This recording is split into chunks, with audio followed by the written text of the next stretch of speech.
tao sa mundong ito yung gustong-gusto mong mayakap? Ako ba ang gusto mong mayakap? Ang kapal naman ng mukha ko kung ganun. Inassume ko na ako. Hindi nga, sino yung gusto mong mayakap pa? Etong taong to ba ay isang artista, kamag-anak, kapamilya, loved one, crush mo, teacher mo, estudyante mo, kaopisina mo, oo. Taong naglalakad lang dyan sa kanto. Meron ka bang maa-identify na talagang taong gusto mong mayakap? Yung kahit isang minuto lang o kahit isang segundo lang mayakap mo, parang solve ka na. Talaga? Sige nga, yakapin mo nga para maamoy mo na amoy bakery siya. At ang specialty nila, putok. Charot! Uy, darot! Oy, joke lang. Ito naman di mabiro. Anyway, kidding aside, kabisyo. Kanina lang kasi, nakatanggap ako ng yakap. Oo. Sa isang member lang naman ng boy band na A1.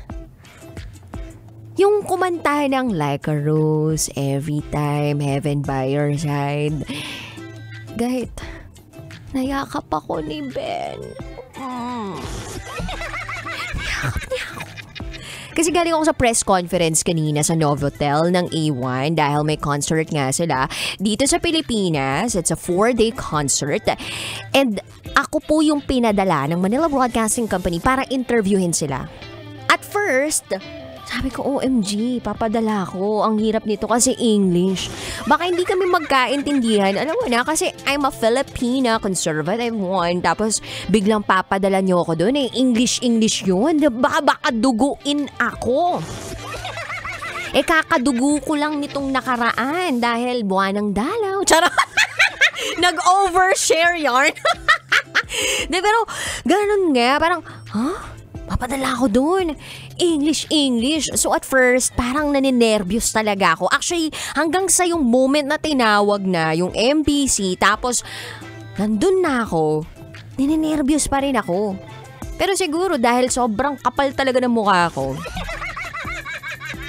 Sobrang kapal ng mukha ko na pumunta ako, umakyat ako ng stage para makausap sila up close and personal.